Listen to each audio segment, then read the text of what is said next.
Hello to the audience. Those who don't know me, I am Anup Sheshadri. I am the product director at RouteSpring, and we solve problems in the corporate travel management space. And today I'm joined by Craig. He is six times founder. Is that right? Yeah, I think so. I'm losing Yeah, track of. yeah. So he has a tech background and he has grown up to become a growth expert. And he has a wide portfolio of achievements, and I don't want to undermine that. So I'll let him speak to himself. Craig, first of all, thank you very much for joining in with me for this talk on product leadership in 2021. Yeah. And all over to you. Hey, well, thank you so much, Nope, for having me on today. Yeah, I mean, I guess my quick background is I studied information management in college, mostly because I didn't know what the heck I wanted to do. So I figured after switching majors a bunch, information management seemed general enough where I could kind of get my hands in a bunch of different things and try a bunch of different things to see where I wanted to go as a career. When I got out of college, I started like a little design and web development shop, and then quickly realized that I wanted to do something a little bit bigger. So I became a software engineer for about 5 years or so. I never was an amazing software engineer, but and I knew that I was not keeping up with my peers in terms of my ability to Mhm. stay on top of kind of the hard technology. But I was good enough to make a decent living at it, and it really provided the foundation for me that led to future stints in product development roles and product leadership roles. And so I always kind of focused on the business case and the marketing case of why we Right. build things. Mhm. And from there, my journey took me through a couple stints with startups. I spun up my own product consulting agency, grew that for about 3 years, and then moved to a bigger company where I ran the creative side of a larger organization, just building bigger and bigger enterprise level websites, apps, application, and really doing a lot of hands-on product strategy. Yeah. And then fully went into startup mode. And so I worked with or consulted for another half dozen or so startups, early stage growth startups. Moved to the Bay Area, did a couple stints out there, went through a couple accelerator programs, and then made a move back to the DC area to run growth at Upside Travel, which really was my second stint, I guess, into much more of a pure marketing role. Whereas before I was much more on the harder technology side as well as the product management side. Moved from there into a CPO role at Sandbox, which is a military tech startup, Mhm. and and through that have come out and emerged with this membership community that I've built of growth, product, and startup people, where I run 6 week courses and these deep dive programs on how to become better at growth, how to become better at product management. I try to Mhm. distill a lot of the learnings that I've had, a lot of the failures and some of the wins along the way into these programs. And that's been going really, really well. So I bring founders in for 6 weeks at a time, Wow. and they come out with a bunch of skills that maybe would have taken them quite a bit longer to realize out in the world. And that's kind of what I've been up to as of late. So it's been this kind of really windy, up and down, circuitous in some ways path, Yeah. but here we are. Yeah, that's great. That's a great story. I think I'm definitely gonna drive that passion for the products and growth from you. That's great. That's great to hear. And I definitely see that you are part of multiple organizations even right now. So before we kind of dive deep into the growth aspects that you just mentioned, I would like to know like how you are able to manage these priorities across multiple projects, and how do you navigate through this? Yeah, it's funny because I really try not to multitask, but I have a pretty good ability um, to apply dedicated focus to different areas, and that's basically how I'm approaching a lot of my day to day right now. And it kind of continues to evolve, but yeah, I think if even looking back 3 years, 5 years, 10 years, I've always had some passion project that I've been working on. And sometimes those have become real startups, and in probably more cases than that, they've just become what we refer now to as side hustles. But I've always felt strongly that you need something other than just the thing that you're doing every day to continuously learn. Hmm. And so I apply most of my mental energy. You really can only apply it to one or two things at any given time, and that's where I focus. And in addition to having a family, yeah, I've got my role at Sandbox, and I've got these courses that I'm running, and this community that I'm building.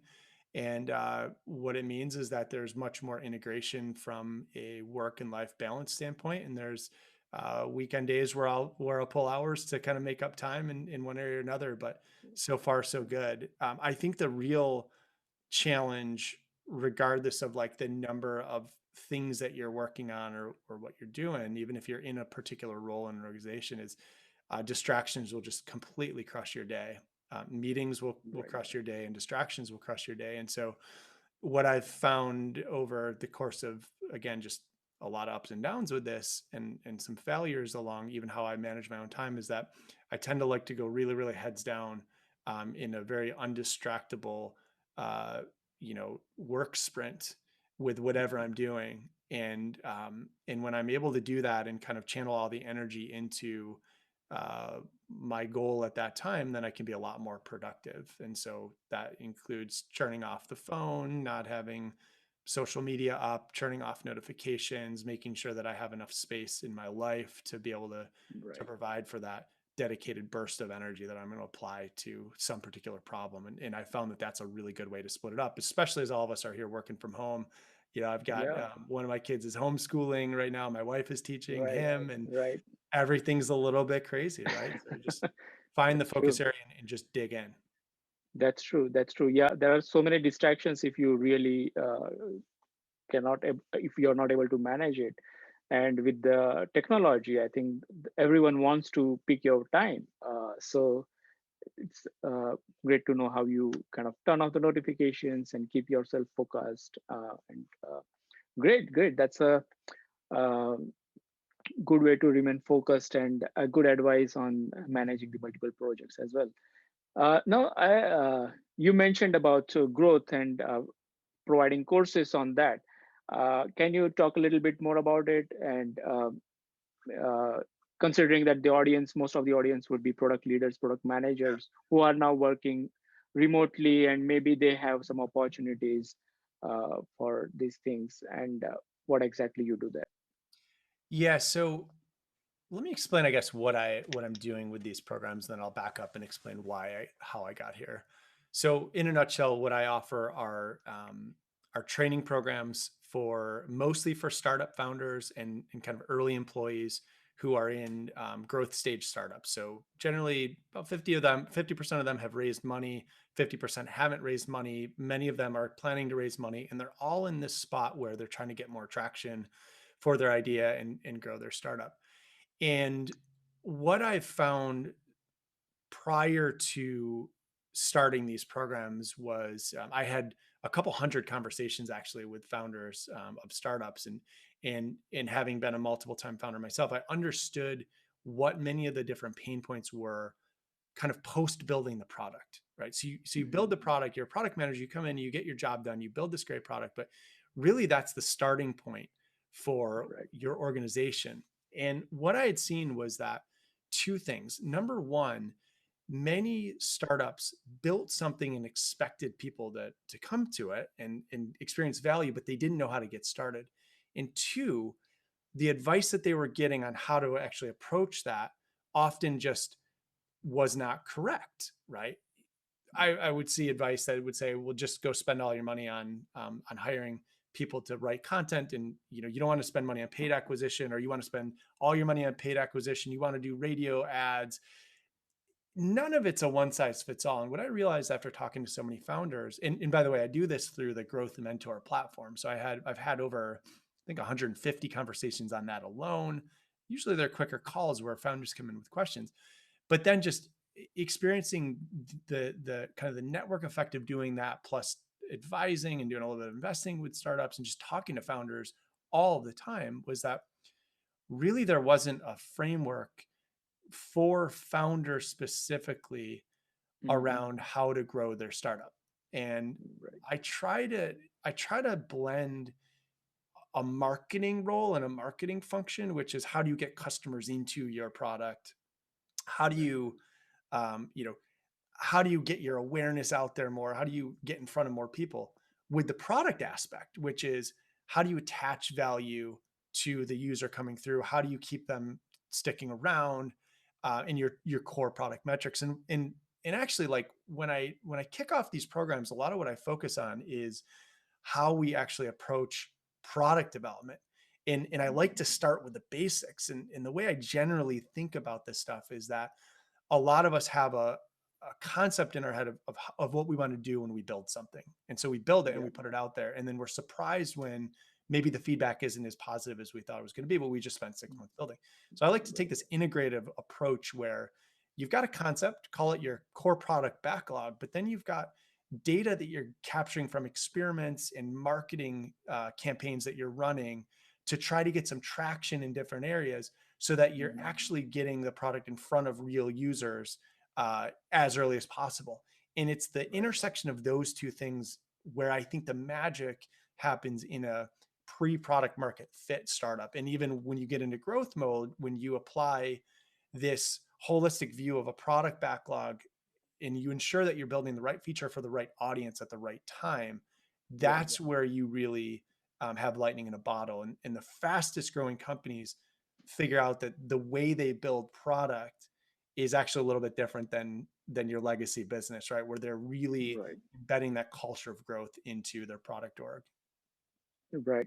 Yeah, that's very true. Like even in our company, like we are also a startup, right? I mean, in the corporate travel management space.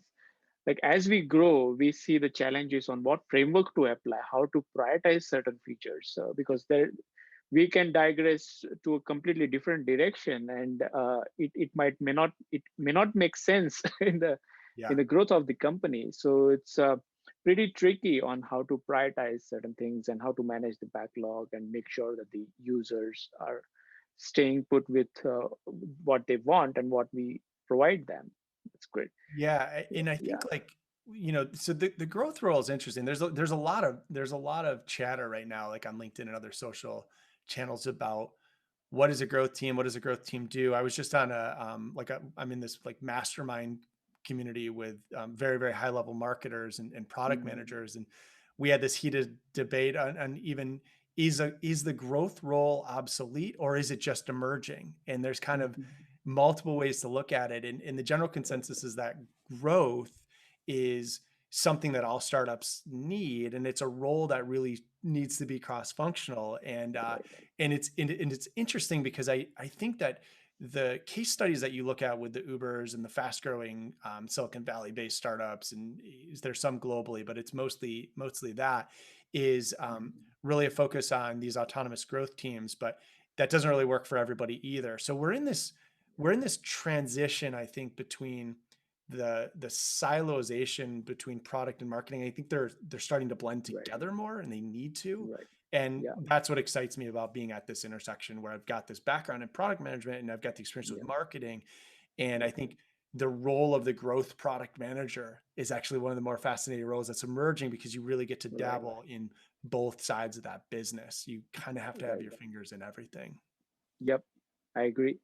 Yeah, it's a sales, marketing, and technology as well as customer service to make sure the product is functioning right, what feedback we get, and kind of improve from there. Now, coming to the current times, like uh, 2020 has been challenging for everyone, and product management role, especially, it's a team activity. It's not a solo job. I mean, you have to interact with so many functional people to get the product decisions right.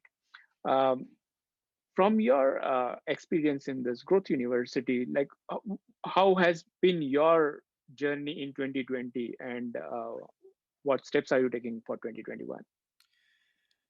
Yeah, so I think in a lot of ways, the so I had always intended for my growth programs to be accessible to anybody globally.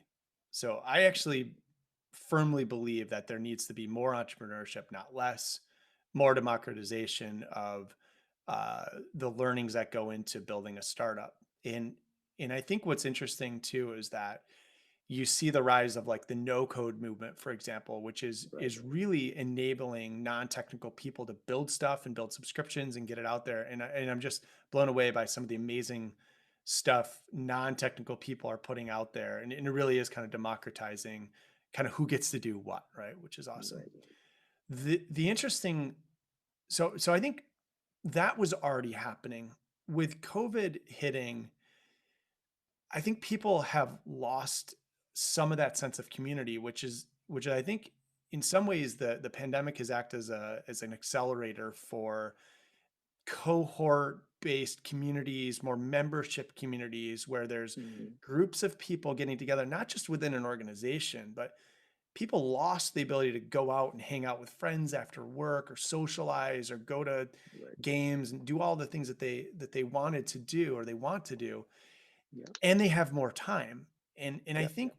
what it has accelerated is both the desire and the need as well as the opportunity for these cohorts to come together. So how does that relate to the product management space? I think product managers in general have to put their arms around a lot of stuff and basically figure out ways to get the team to communicate better, to put better products out there, to be the glue that kind of holds everything together.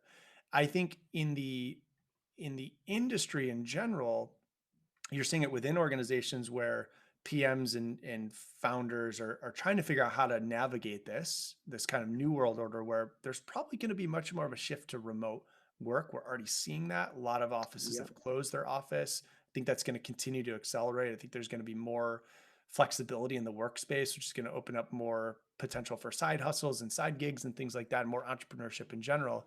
And then, so outside of the organization, I think what it means is that your product team, especially if you've got engineering teams kind of like reporting up and through product teams or into the engineering departments, you're going to have to figure out more ways to keep folks engaged, Yeah. who are doing the work, right? Because Hmm. they feel this void with things that they're not able to participate in right now. And there's all these other opportunities that have emerged to go do other things. So, what does it all mean?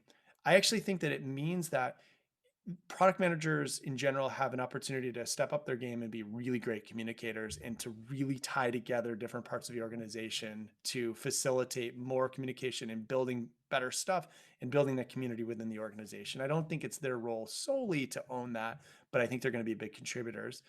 And then I think Hmm. we're going to navigate what this means for your product leaders and your engineers who are interested in doing other things and have some time. What does that mean? I think it's going to change the company culture a little bit as we move forward, as people get a little bit more entrepreneurial focused, and they decide, you know what, I've got an extra 2 hours a day that I'm not commuting.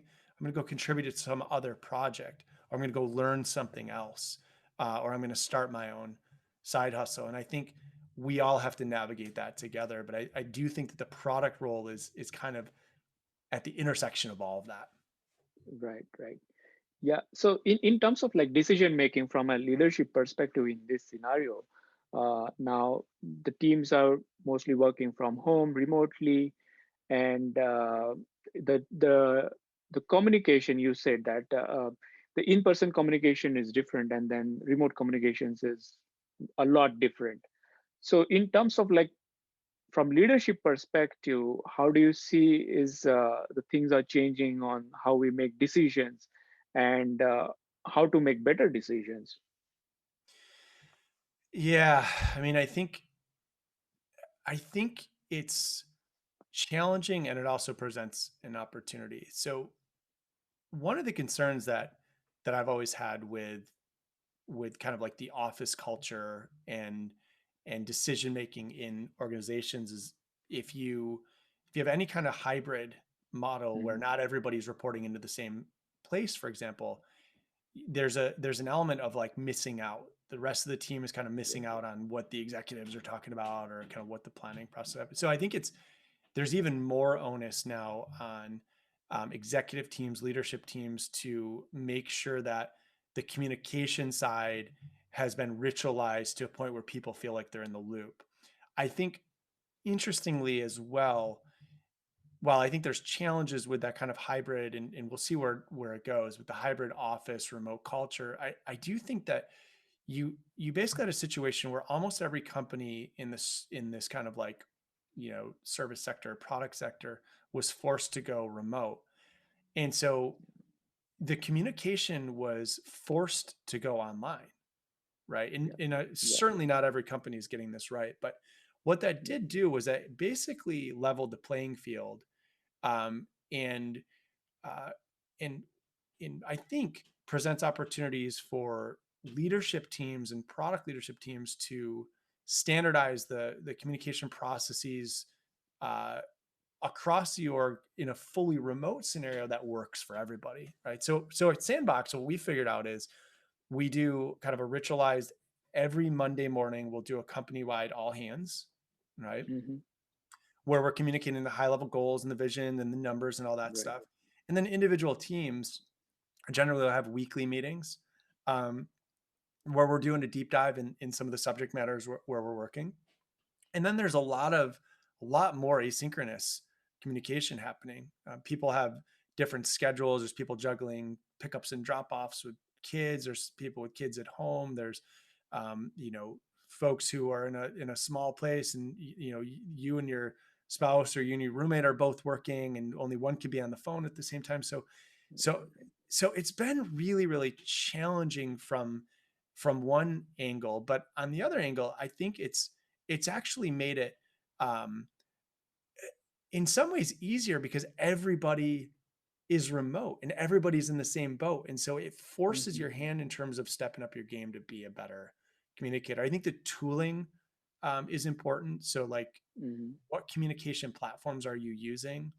I think documentation and knowledge sharing becomes more Hmm. important. So having transparent access into platforms like Notion or Confluence, if you're using that, or Google Docs, it means that Right. everybody can kind of see what's going on. Right. Right. And I don't know. So I feel optimistic. As challenging as it's been, I think that Yeah. it has forced us to, in some ways, become better communicators overall. Yeah, that's a wonderful take on how you see this as a communication improvement opportunity and level playing field, as you called it. It's a good way to look at it. Wonderful perspective. Thank you for that. Thank you.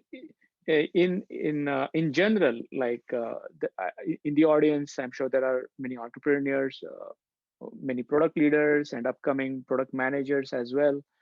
So, what advice do you give them how they should look ahead for 2021, considering what we went through in 2020, how they can navigate their path to growth? Yeah, so product managers kind of in their roles, I think, have an opportunity to ask more questions and to learn more. There's never been a time that I've seen that has had more of an explosion of really great content. There's a lot of garbage out there, but there's a lot of really great content that we can all learn from.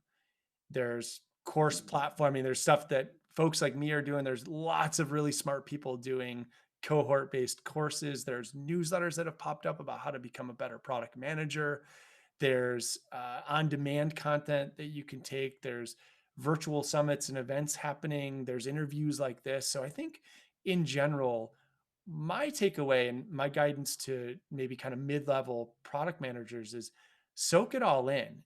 Enjoy the fact that you're probably in a situation right now where not everything is ideal, but you might have a little bit of space and time to go pursue both some of your own personal interests as well as some of your professional interests.